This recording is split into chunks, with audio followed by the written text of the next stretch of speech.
Welcome, Calvary. We're so excited that you've been choosing to join us online. And we just want to take a few minutes over the next couple weeks to introduce you to the new staff that we have here at Calvary.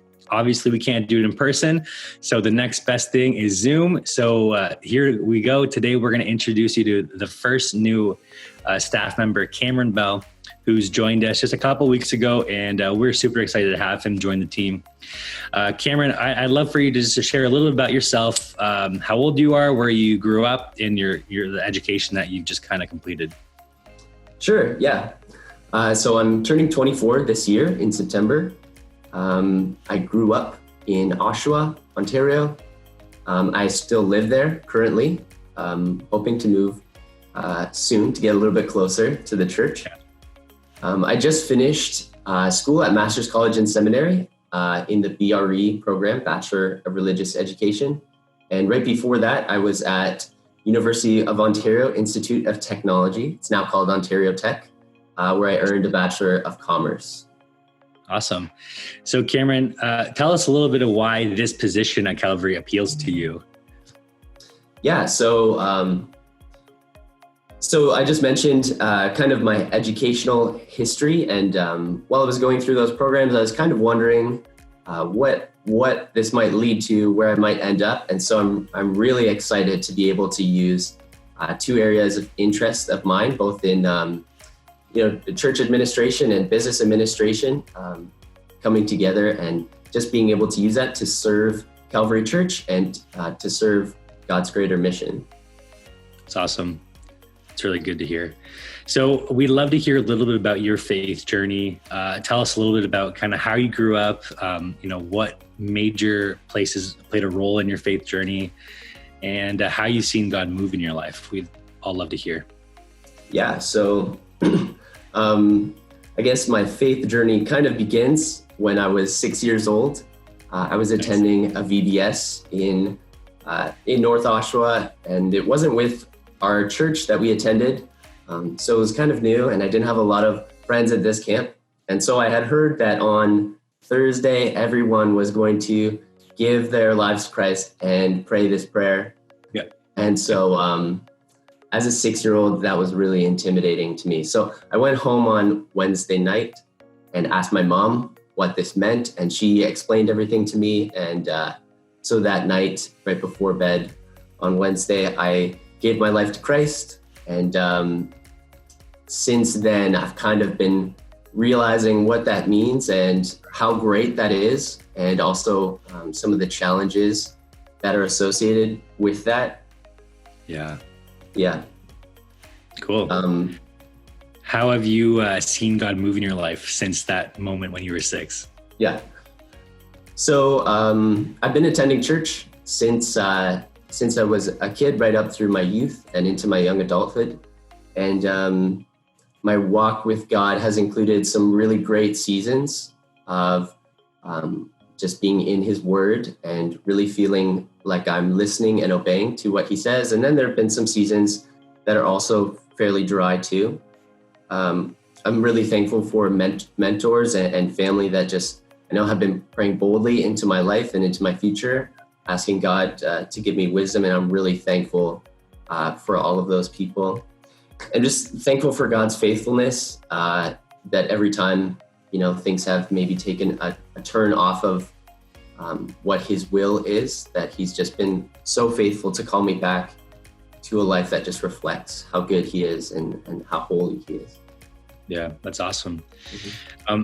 Has there been a place of significance for you? Like, I know you've worked at Lakeshore the last few summers, and love to hear how that kind of played into your faith journey. Yeah, so camp is one of those places that has just really been impactful on where I'm at today and how I've been able to understand my Christian faith, just from those intense moments of being completely surrounded by learning about God and spending time with godly mentors for a whole week's time. A few years ago, I had the opportunity to work at Lakeshore, which is our district camp, which was awesome just to see another side of just being able to serve for a couple months together and just being surrounded by people who are like-minded in the faith, just encouraging one another.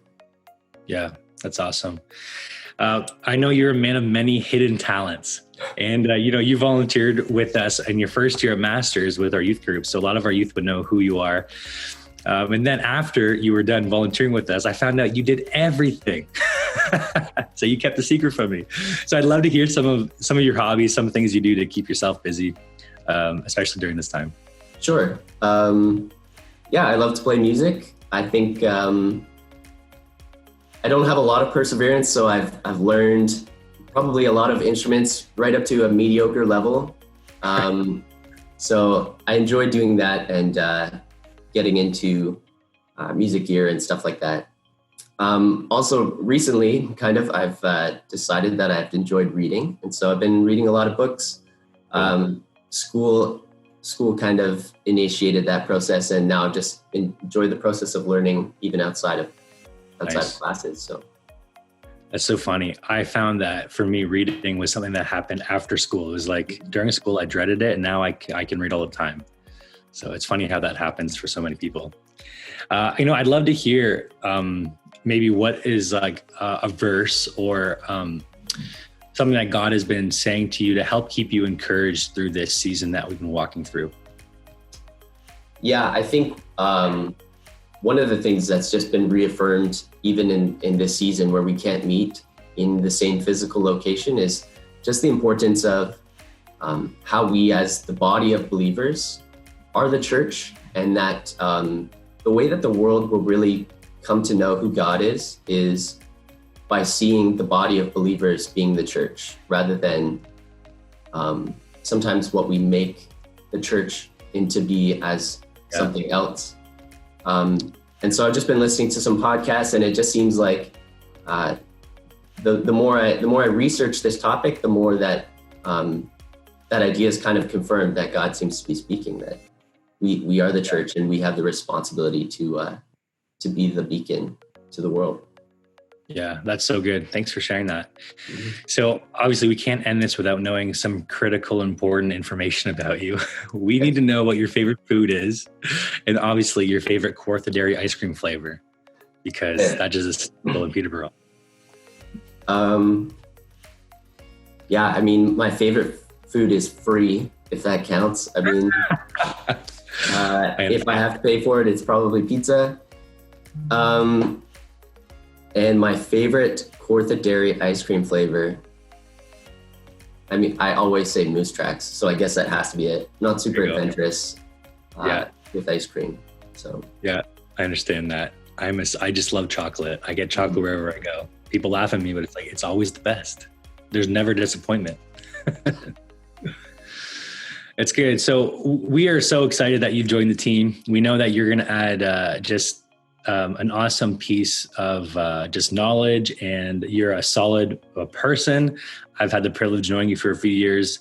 I know my brother-in-law had the privilege of working kind of alongside you a little bit, but all I've heard are good things about you. All I know are good things about you. And I know that you're going to add so much to our church community in the years to come. So we all look forward to spending more time with you in person. And we appreciate you sharing a little bit about yourself with us right now. So thank you so much, Cameron.